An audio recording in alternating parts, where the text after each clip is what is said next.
గణేశాయ నమః.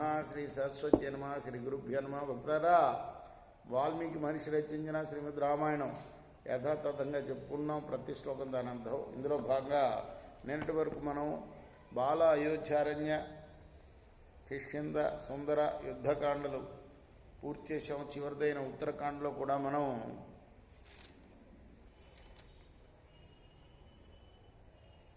107 సర్గలు పూర్తి చేసాం. 108వ సర్గలో ఉన్నాము. 108వ సర్గలో కూడా 9వ శ్లోకం వరకు చెప్పుకున్నాం. ఈ రోజున 10వ శ్లోకం నుండి కొనసాగిద్దాం. కొనసాగించే ముందు వాల్మీకి మహర్షిని ప్రార్థన చేసుకుందాం. కూజంతం రామ రామేతి మధురం మధురాక్షరము ఆరుహ్య కవితా శాఖం వందే వాల్మీకి కోకిలం. అంజనానందరం వీరం జానకీ శోకరాసనం కపీసమక్షంతారాం వందే లంకా భయంకరం. సదా నింబవృక్షస్య మూలాధివాసాత్ సుధాశ్రావిణం తిక్తమప్యప్రియంతం తరుం కల్పవృక్షాధికం సాధయంతం నమామీశ్వరం సద్గురుం సాయినాథం. ద్విధా కృత్వా తు తాం సేనాం మాధురీం పుత్రయోర్ద్వయో ధనం చ యుక్తం కృత్వా వై స్థాపయామాస పార్థివః. శత్రుఘ్నుడు కూడా రామ లక్ష్మణ భరతుల బాటని పట్టాలనుకొని తన రాజ్యాన్ని ధనాన్ని 2 భాగాలుగా చేసి 2 కుమారులకి ఇచ్చేశాడు. సుబాహుం మధురాయాంచ వైదిశే శత్రుఘాతినం యయో స్థాప్య తథాయోధ్యాం రథేనైకేన రాఘవ. సుబాహు అనే కొడుకేమో మధుర, శత్రుఘాతి అనే కొడుకేమో వైదిశము.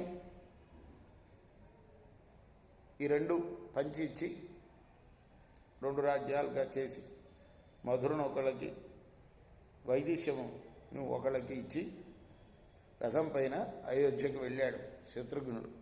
సదర్శ మహాత్మానం జ్వలంతమివ పావకం సూక్ష్మౌక్షౌమాంబరధరం మునిభిః సార్ధమక్షయై.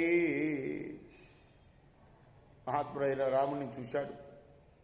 తెల్లని సన్నని పట్టుబట్టలు ధరించి ఉన్న ఆ రాముడి దగ్గర చాలామంది మునీశ్వరులు కూర్చొని ఉన్నారు. సోభివాచ్య తతో రామం ప్రాంజలి ప్రయతేంద్రియ ఉవాచ వాక్యం ధర్మజ్ఞం ధర్మేవాను చింతయన్.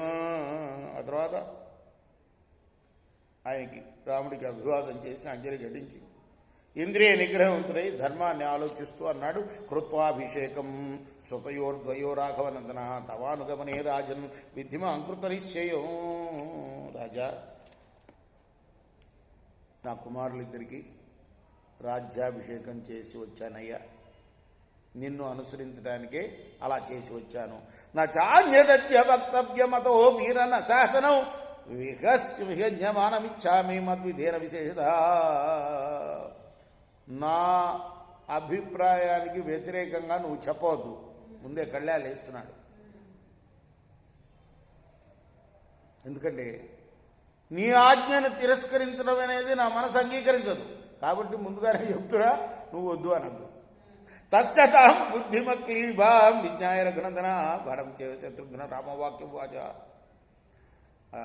ఆ దృఢ నిశ్చయం విన్న తర్వాత రాముడు సరేనన్నాడు శత్రుఘ్నుడి మాటలకి. రేపు మనం 17వ శ్లోకం నుండి కొనసాగిద్దాం. కృష్ణార్పణమస్తు. సాయి కృష్ణార్పణమస్తు.